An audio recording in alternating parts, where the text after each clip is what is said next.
ሰላም ጤና ይስጥልን ክቡራትና ክቡራን ተመልካቾቻችን ከናሁ ቴሌቪዥን ዘወትር በዚህ ሰዓት ወደ እናንተ የሚደርሰው የዛሬ ዕለት ሰኞ ግንቦት 17 2018 ዓ.ም ከሀገር ቤትና ከባህር ማዶ የተሰናዱ ስፖርታዊ መረጃዎች ወደ እናንተ የሚደርሱበት ጊዜው አሁን ነው። እስከ መረጃዎቻችን ፍጻሜ ድረስ አብራችሁ እንድትቆዩ የምንጋብዛችሁ የመረጃዎቹ አዘጋጅና አቅራቢ ገዛኸኝ ዱላ፣ የካሜራ ባለሙያችን ጋሻው ዳኛው ከኛ ጋር ቆይታ ያደርጋል። አብራችሁኑ ነው። ወደ ቀዳሚው የሀገር ቤት ስፖርታዊ መረጃችን ስናልፍ የኢትዮጵያ ከ17 ዓመት በታች ሴት ብሔራዊ ቡድንን የተመለከተውን መረጃ ቀዳሚ እናደርጋለን። እንግዲህ ትላንትና በተለያዩ ዓለማት ብዙ አነጋጋሪ የነበረውና በበርካታ የእግር ኳስ አፍቃሪያን ዘንድ ተጠባቂው የነበረው የአርሰናል ዋንጫ የሚረከብበት ዕለት ነው። ከዛ ጎን ለጎን ግን ከሀገር ቤት እስከ ባህር ማዶ ደግሞ ሌሎች የስፖርት እውነቶች ነበሩ። የሀገር ቤት ስፖርታዊ መረጃውን ቀደም ሲል እንደጠቀስኩላችሁ እሱን ቀዳሚ እናደርጋለን። የኢትዮጵያ ከ17 ዓመት በታች ሴት ብሔራዊ ቡድን ወደ ዓለም ኳስ ዋንጫ የውድድር መድረክ ለማለፍ እንግዲህ የመጀመሪያ ዙር ጨዋታቸውን አከናውነዋል። ትላንት በአዲስ አበባ ስቴዲየም ማለት ነው። ይህን ጨዋታ 2-1 በሆነ ውጤት ማሸነፍ ችለዋል። ከረፍት በፊት የኢትዮጵያ ሴት ብሔራዊ ቡድን ሁለት ጎሎችን አስቆጥሮ ቀዳሚ መሆን ችሎ ነበረ። ከረፍት በኋላ ግን አንድ ጎል ተቆጥሮበት እንደዚሁ 2-1 በሆነ ውጤት ጨዋታው ተጠናቋል። ሊዲያ ኢያሱ ናት ሁለቱንም ግብ ለኢትዮጵያ ሴት ብሔራዊ ቡድን ከመረብ ማሳረፍ የቻለችው። ሊዲያ ኢያሱ 27ኛው እና 30ኛው ደቂቃ ላይ ያስቆጠረቻቸው ሁለት ግቦች እንግዲህ ታዳጊዎቹን ሉሲዎች ወደ ዓለም እግር ኳስ ዋንጫ የውድድር መድረክ ለማቀናት የሚያደርጉትን ጥረት የበለቀ ጥሩ ትራክ ላይ እንዲቆሙ አድርጓቸዋል ማለት ነውና ቀጣይ የመልሱ ጨዋታ ይደረጋል በብሩንዲ ኡጁምቡራ ፓርክ ናሽናል ስቴዲየም የሚደረገው የመልስ ጨዋታ የበለጠ ትላንት ጨዋታቸውን ማሸነፋቸውን ተከትሎ ግምትና እድል እንዲሰጣቸው አድርጓል። ነገር ግን ደግሞ ጨዋታው የተጠናቀቀበት የጎል ልዩነት ጠባብ መሆኑ በቀጣይም የአሰልጣኝ ራውዳ ሃሊ የኢትዮጵያ ከ17 ዓመት በታች ሴት ብሔራዊ ቡድን በጥንቃቄ መልሱን ጨዋታ እንዲያከናውን እንደዚሁ ያደርገዋል ማለት ነውና የሚቀጥለው ሳምንት ነው የመልሱ ጨዋታ የሚከናወነው። እስከዚያው ድረስ እንግዲህ ትላንት የተመለከቷቸውን ስህተቶቻቸውን የበለጠ አርመውና ተጠናክረው ለመቅረብ የሚያስችላቸው ቀናቶች ይኖራሉ ማለት ነው። የኢትዮጵያ ከ17 ዓመት በታች ሴት ብሔራዊ ቡድን እንግዲህ በታሪኩ ለመጀመሪያ ጊዜ ወደ ዓለም ዋንጫ ለማለፍ እንግዲህ እድሎች አሉት።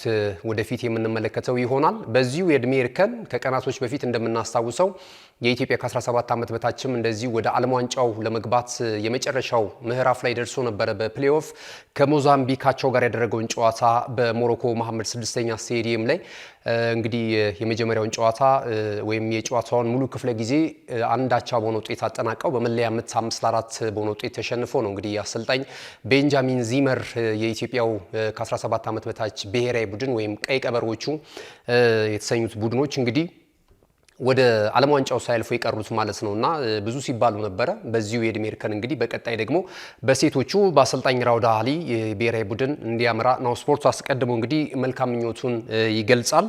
የሀገር ቤት ስፖርታዊ መረጃዎቻችን ይህንን ይመስላሉ። ክቡራትና ክቡራን ተመልካቾቻችን ጠቃሚ መልእክቶች አሉ። እነሱን ተከታትለን ስንመለስ በቀጥታ ወደ ባህር ማዶ ስፖርታዊ ጉዳዮቻችን ነው የምናቀናው። በተለይ ደግሞ የአርሰናል የደስታ አገላለጽ አሁንም አልቀዘቀዘም፣ በመላው ዓለም እንደተቀጣጠለ ነው። ምክንያቱም ደግሞ ሌላ ትልቅ የዋንጫ ክብር ለማግኘት ዋዜማ ላይ ነው የሚገኙ ጥቂት ቀናቶች ይቀርዋቸዋል። በሃንጋሪ ቡዳፔስት ፑሽካሽ አሬና ስቴዲየም ላይ የሚደረገው የአውሮፓ ቻምፒየንስ ሊግ የውድድር መድረክ የፍጻሜ ተፋላሚ መሆናቸው ይታወቃልና ከዚህ ጋር ተያይዞ የተለያዩ ዶክመንተሪዎች እየተሰራላቸው ነው የሚገኙት።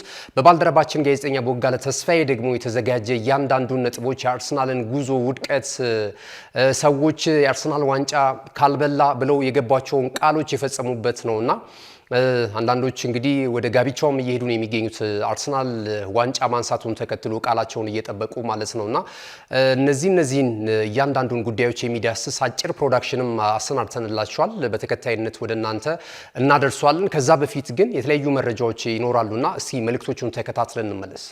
ካሽጎ በየትኛውም ዓለም ሆነው በማንኛውም ሰዓት ለወገኑ የሚደርሱበት ፈጣን የገንዘብ መላኪያ ተከፈተሎ።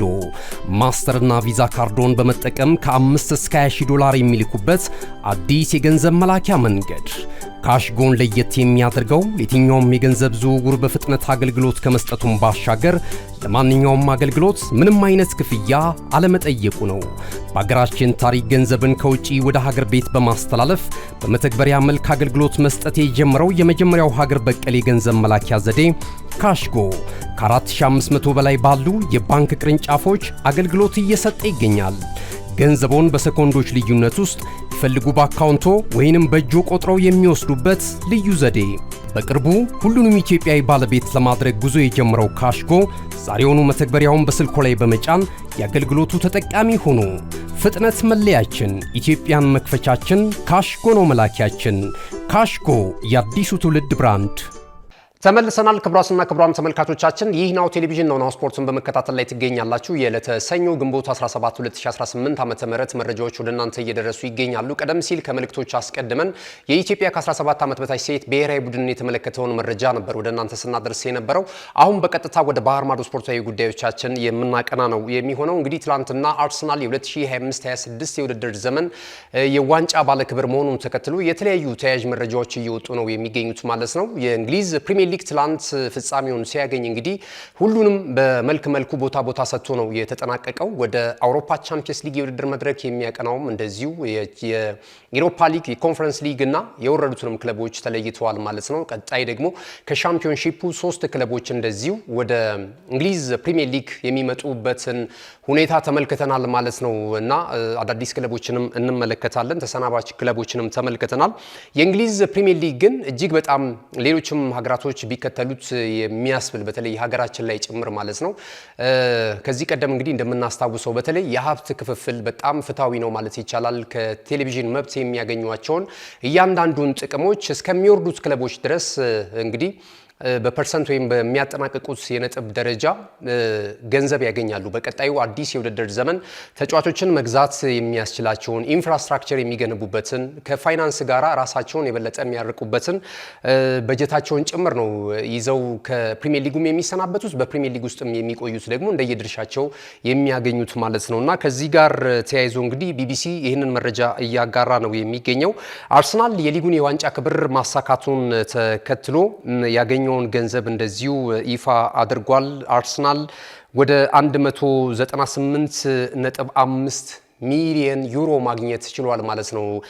ሻምፒዮና መሆኑን ተከትሎ በ6 ሚሊዮን ዩሮ ደግሞ የሚያንሰው ማንቸስተር ሲቲ ነው ሁለተኛ ደረጃን ይዞ ያጠናቀቀው ወደ 92.5 ሚሊዮን ዩሮ እንደዚሁ ያገኘበትን አጋጣሚ ተመልክተናል።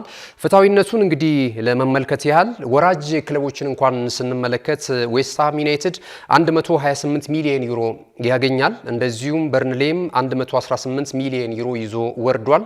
ወልቨርሃምፕተን ወንደረስም በተመሳሳይ ወደ ታችኛው ሻምፒዮንሺፕም ቢወርድ እንግዲህ ከቴሌቪዥን መብት ሽያጭና የተለያዩ ከእንግሊዝ ፕሪሚየር ሊግ አጋር ተቋማት በተገኘው ገንዘብ ላይ የጥቅሙ ተቋዳሽ ነው የሚሆኑት። ከዚህ ጋር ተያይዞ እንግዲህ እሱም 117 ሚሊዮን ፓውንድ እንደዚሁ ይዞ ወርዷል ማለት ነውና በጥቅሉ እንግዲህ ከዚህ ቀደም ምናልባት በሀገር ውስጥ እንደምናስታውሰው የዲኤስቲቪ ሱፐር ስፖርት እንግዲህ የኢትዮጵያን ፕሪሚየር ሊግን መግዛቱንና እንደዚሁ ታይትል ስፖንሰር የነበረበትን አጋጣሚ እናስታውሳለን። ያለፉትን ጊዜያቶች እንግዲህ ዳጎስ ያለ ገንዘብ ነበረ ፕሪሚየር ሊጉ ማግኘት የቻለው። በዚያው ልክ ደግሞ ተሳታፊ ክለቦች ከፕሪሚየር ሊጉም የሚሰናበቱ በክለብ ውስጥም እንደዚሁ በፕሪሚየር ሊግ ውስጥም የሚቆዩት ከሻምፒዮና ከሚሆነው ክለብ አንስቶ እስከ ወራጅ ክለቦች ድረስ የሀብት ክፍፍሉ እጅግ በጣም ዘመናዊና ሚዛናዊና ፍትሃዊ የሆነበትን አጋጣሚ ማስተዋወስ ይቻላልና በእንግሊዝ ፕሪሚየር ሊግ ሁሉ ጊዜም ሲነሳ የሚያገኙትን ሀብት ፕሪሚየር ሊጉ የሚያተርፈውን ገንዘብ ከውጪ ቀሪ እንግዲህ ለተሳታፊ 20 ክለቦች ያከፋፍላል ማለት ነውና ይህንን ተመልክተናል። ሌላኛው እንግዲህ ወደ አጫጭር ስፖርታዊ መረጃዎቻችን ስናልፍ ደግሞ የማንቸስተር ዩናይትድን መረጃ እናገኛለን። ማንቸስተር ዩናይትድ በቀጣይ በአዲሱ የውድድር ዘመን በተለይ አማካኝ ስፍራ ቦታ ላይ የተለያዩ አዳዲስ ተጫዋቾችን ሊያስፈርም እንደሚችል እየተገለጸ ነው የሚገኘው።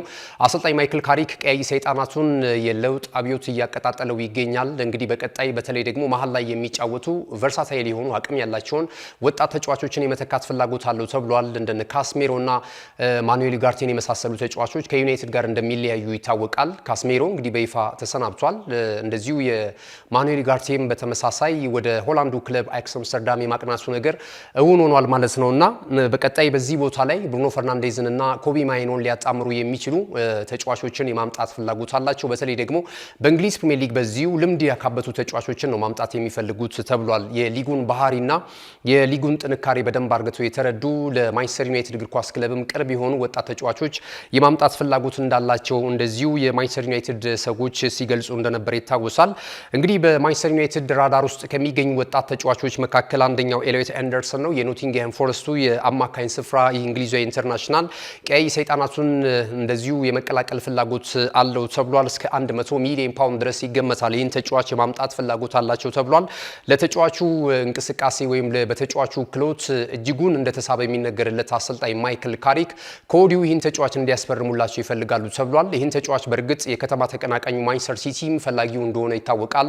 ፒኤስጂም ተጫዋቹን ይፈልገዋል ተብሏል። ምናልባት በፒኤስጂ ቤትም በቀጣዩ ክረምት አንዳንድ ለውጦች ሊኖሩ እንደሚችሉ ወጪና ገቢ ተጫዋቾች ሊኖሩ እንደሚችሉ እየተገለጸ ነው የሚገኘውና የኤሊዮት አንደርሰን ማረፊያ ግን ቀጣይ ኦልድ ትራፎርድ ስቴዲየም ሊሆን የሚችልበት እድል እንዳለ እየተነገረ ይገኛል ማለት ነው። ሌላኛው ተጫዋች የሆነው የካርሎስ ባሌባ ነው። ይህ ካሜሩናዊ ኢንተርናሽናል ካርሎስ ባሌባ ያለፉትን ሁለት የዝውውር መስኮቶች ብንመለከት ከቀይ ሰይጣናቱ ጋር በቀጥታ ስሙ ሲነሳ እንደነበረ እናስታውሳለን እና አሁንም በብራይተን ኦቭ አልቢዮን የመቆየት ፍላጎት የለውም ተብሏል። በእርግጥ በዚህ ዓመት ብራይተን ኦቭ አልቢዮን ትላንት ፍጻሜውን ባገኘው የእንግሊዝ ፕሪሚየር ሊግ የአውሮፓን የተሳትፎ መድረክ ካገኙ ክለቦች መካከል አንደኛው ነው። እንግዲህ ቀጣይ የኮንፈረንስ ሊግ የውድድር መድረክ ላይ የወጣቱ አሰልጣኝ የፋቢያን ሩዝለር ቡድን ብራይተን እንደተቀላቀለ ይታወቃል።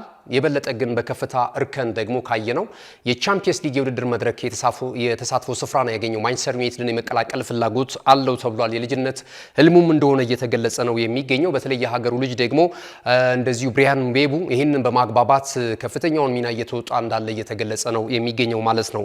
አንደኛው አዳም ዋርሰን ነው። ለደቡብ ለንደን ክለብ ክሪስታል ፓላስ በመጫወት ላይ የሚገኘውም ተጫዋች ይህንን ተጫዋች ለማግኘት ከፍተኛ ጥረት እያደረገ ይገኛል ማንቸስተር ዩናይትድ ማለት ነውና እነዚህ ሶስት ተጫዋቾች በዩናይትድ ራዳር ውስጥ ከሚገኙ የአማካኝ ስፍራ ተጫዋቾች ተጠቃሾች መሆናቸውን ትልልቆቹ የመገናኛ ብዙሃን ይህንን መረጃ እያጋሩት ነው የሚገኘውና ቀጣይ ግን በኦልድ ትራፎርድ ስቴዲየም በቀይ ሰይጣናቱ የማንቸስተር ዩናይትድ ማሊያ ላይ የምናያቸው ከነዚህ ሶስት ተጫዋቾች መካከል የትኞቹ ሊሆኑ ይችላሉ የሚለው እንግዲህ የዝውውር መስኮቱ በይፋ ሲከፈት የምንመለከተው ነው የሚሆነው ማለት ነው።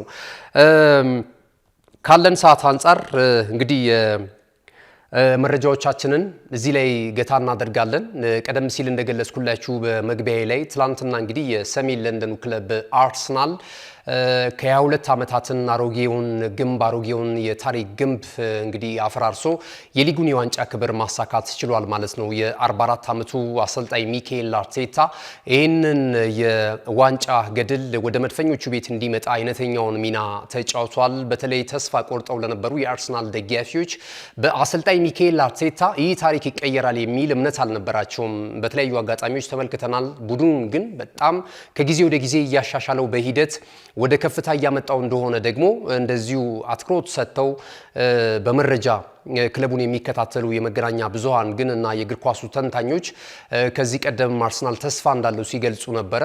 ዋንጫ ብቻ የሚጎለው አርሰናል በዚህ ዓመት እንግዲህ የዋንጫውን ክብር እውን ያደረገበት ዓመት እንደነበረ እናስታውሳለን ማለት ነው እና በዚህ ውስጥ በተለይ በዚህኛው ትውልድ የአርሰናልን ማሊያ በቅርቡ ለዋናው ቡድን መሰለፍ ከጀመሩ ወጣት ተጫዋቾች መካከል አንደኛው ማክስ ዶማን ነው። በ16 ዓመት ከ144 ቀን እንግዲህ የሊጉን የዋንጫ ክብር ማሳካት ችሏል።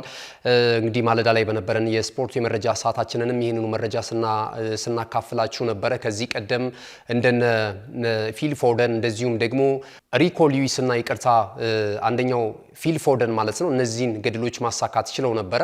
አሁን ግን በትንሽ እድሜው ወጣት ሆኖ ከዚሁ ከአርሰናል የወጣቶች ማሰልጠኛ ማዕከል የተገኘው ማክስ ዶማን ይህንን ታሪክ እንግዲህ የግሉ ማድረግ የቻለበትን አጋጣሚ ተመልክተናል ማለት ነው። በቀጣይ ትልልቅ ገድሎችን ይፈጽማሉ ተብለው በአርሰናል ደጋፊዎች ዘንድ ተስፋ ከተጣለባቸው ወጣት ተጫዋቾች መካከል አንደኛው ማክስ ዶማን ነው ማለት ነው እና ከማክስ ዶማን አንስተን አሁን ደግሞ ጫማቸውን እስከሰቀሉ ትልልቅ ተጫዋቾች አልፈውበታል በአርሰናል በኩል ማለት ነው። በመግቢያችን ላይ እንደገለጽ ነው ብዙ ታሪኮች ተለዋውጠዋል።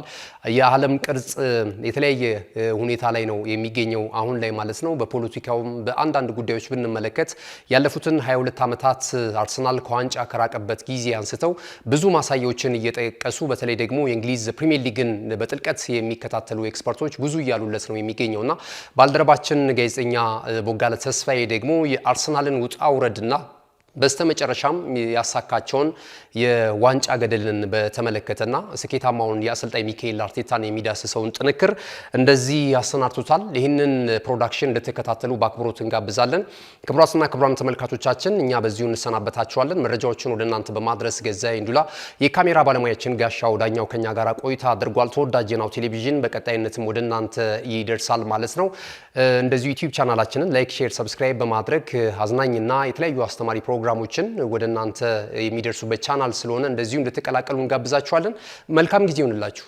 ሕፃንነታችንን የከፈልንበት፣ ከሰንበት ትምህርት ቤት የተባረርንበት፣ መሽቶ ቤት የተዘጋብን፣ በአጥር ዘለን እየገባን የደግፍ ነው ለእኔ ስትል እናት የምትወደው ቲም የተሰደብንበት፣ ያለቀስንበት፣ የበይ ተመልካች የሆንበት ያ ቡድን እኮ ዋንጫ በላ። ይህ የአርሰናል ደጋፊዎች የ10 ዓመታት የትዕግስታቸው ፍሬ ጽሑፍ ነው። በደም ውስጥ የሰረጸ ቀይ ነው ቀለማቸው፣ አርማቸው፣ መድፋቸው፣ የኳስ ውበት መለያቸው ነበር ይባልላቸዋል። ትዕግስትን የተላበሰ ተስፈኛ ደጋፊ የከበባቸው ከእንግሊዝ ምድር ከውቢቷ ለንደን በቅሎ ዓለምን በእግር ኳስ የማረከ ድንቅ ክለብ የሰሜን ለንደኑ ኩራት ከአይቨሪ እስከ ኤሚሬትስ፣ ከሄነሪ እስከ ቫን ፐርሲ፣ ከሌማን እስከ አልሙኒያ፣ ከካምቤል እስከ ቱሬ፣ ከቤርካምፕ እስከ ፋብሪጋስ፣ ከቬራ እስከ ዲባየር፣ ከኦዚል እስከ ኦባሚያንግ በጽናት የጠበቀው ታማኝ ደጋፊ ይኸው የትዕግስቱ ውጤት ከዊሊያም ሩቶ እስከ ፖል ካጋሜ፣ ከኢሳያስ አፈወርቂ እስከ ጌታቸው ረዳ፣ ከሙስጠፌ እስከ በለጠ ሞላ በርካታ ፖለቲከኞችን በፍቅሩ ያንበረከከ ባለታሪኮቹን ያረሳ መታሰቢያቸውንም ጭምር ያነጸ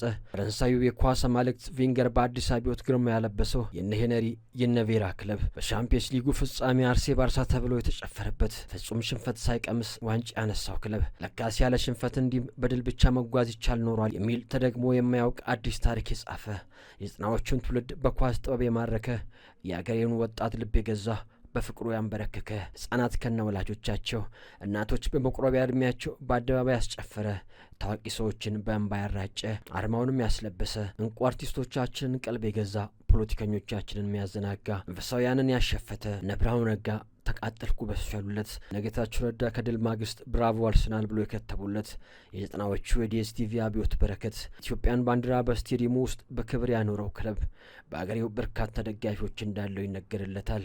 ልጅነት የተከፈለበት ቡድን አርሰናል እናቶች ልጆቻቸውን ለማጽናናት ሲሉ ደጋፊ ሆነው ቀርቷል ይባላል። የሁለተኝነት ምልክት፣ የአጃቢ አርማ፣ የሚዜነት ማተብ ያስቀረጽ የሚመስለው ክለብ ደርሶ የሚባልለት የደጋፊዎችን ጨጓራ የላጠ ወተት ምልክታቸው ያስመሰለ በርካታ ተቀናቃኞች የተሳለቁበት እነሆ እነዚያ 2 ዓመታት አለፉ። በርካታ ዓመታት በተስፋ ብቻ የቆየው አርሰናል የሲቲውን ምልክት የጋርዲዮላን ደቀ መዝሙር ቀድሞ ተጫዋቹን አርቴታን ወደ ክለቡ ካመጣ በኋላ ተስፋ ቢጸነቅም ቢታይ ጠብ የሚል ነገር ጠፋ። አንዳንዶች አፍ አውጥተው ጥላታችን እሱ ነው፣ አርቴታ እስካለ አርሰናል ዋንጫ አይበላም አሉ። ፈሪ ነው ይሉታል።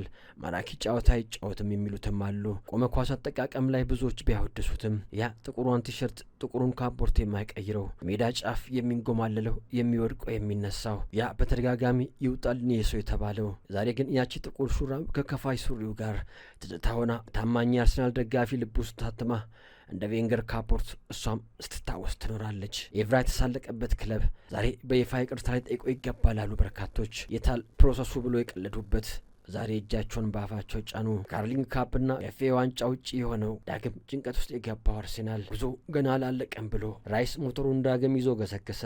አወዩ ሌላው አርሰናል ዋንጫ ሊበላ ነው የሚል ዜማ በማህበራዊ ሚዲያ ተጥለቀለቀ። የማይመስለው ሆነ። ሚዚዮም ተሞሸረ። ራያና ራይስ ሳሊባና ጋቢን ደጀኖቹ አድርጎ አርሰናልን ጨለጥ ነው ያሉት። በጨለጡት ሰክሮ ከናንጎ በሩ ጫጉላውን ታደሙ። በዘመናት መካከል የጽኑ ደጋፊዎች የደስታ ምሽት ነበር። የለንደን ሰማይ ወደ ቀይነት የተቀየረ ዕለት። በመላው ዓለም ያሉ የአርሰናል ታማኝ ደጋፊዎች ከሀገራዊ ሰማይ ስር ታላቅ ሀገራዊ ድል ይመስል ለሊት 6 ሰዓት መድፉ ተተኮሰ። ዜማና በጩኸት የተኛው ተቀሰቀሰ። የመኪኖች ክላክስ ጎልቶ ተሰማ። አብሮ አደጎች የዩኒቨርሲቲ ጓደኛሞች ከዓመታት በኋላ ሄሎ ተባባሉ። ይህ እንዲህ ተባለ። ያኔም አርሰናል ካቻምናም ዘርተናል፣ አምናንም አጭደናል፣ ዛሬ ግን በስሎ ፍሬውን በልተናል አሉ አርሰናሎች። እንባ የወረሰው ደስታ ለበርካቶች ከሰበር ዜና በላይ የሆነ ዜና አርሰናል ሻምፒዮን ነው የሚል ድምጽ መስማት፣ አርሰናል ዋንጫ በላ የሚል ጽሑፍ ማንበብ፣ ለ22 ዓመታት የዘለቀ ናፍቆት፣ የልብ ስብራት፣ ትዕግስትና ጽናት፣ አንገት መድፋት፣ ስላቅን መሸከም፣ በብሽሽቅ የደነደነ ትከሻ አሁን ታሪክ ሆኖ ቀረ። ታሪክ ብቻ አርሰናል ዋንጫ መብላቱን የሚያውቁ ወጣቶች ስሜቱን አጣጣሙት። ከዚህ በኋላ አርሰናል ዋንጫ ከበላ 22 ዓመታት ተቆጠሩ ሳይሆን ማንቸስተር ዩናይትድ ዋንጫ ከበላ ከ13 ዓመት ጀምሮ ይቆጠር ይሆናል። አርሴናል ዋንጫ ካልበላ አናገባም ያሉ ሁሉ ዋንጫ ባነሳ ዕለት ድል ባለ ሰርግ ተሞሸሩ። መድፉ አንድም ቀይ ካርድ ሳይመለከት ፍጹም ቅጣት ምትም ሳይሰጥበት ውድድሩን አጠናቀቀ። ሌላ ታሪክም ጻፈ። 22 ዓመታት በጽናት የተለበሰ ማሊያ አንገት ተደፍቶም ቢሆን ከአንገት ያልወረደ ከእጅ ላይ ያልጠፋ የቃል ኪዳን ስከርፍ ድል እንኳን ሳይገኝ በተስፋ የተውለበለበ የአንድነት አርማ ልጆቻቸውን የሚነገር እንጂ የሚታይ ታሪክ ያጡት የመድፉ ደጋፊዎች ዛሬ ያቺ ቀን ደርሳለች። ከ22 ዓመታት መድፉ ድል ሲነሳ ማክስ ዶማንና ሉዊስ ስኬሊ ገና አልተወለዱም ነበር። ቡካዮ ሳካ፣ ቲምበርና ካሊፊዮሪ የ2 ዓመት ልጅ ነበሩ። ዲክላን ራይስ የ5 ዓመት ልጅ ነበር። ሚካኤል አርቴታ በሬንጀርስ የእግር ኳስ ክለብ እየተጫወተ ነበር።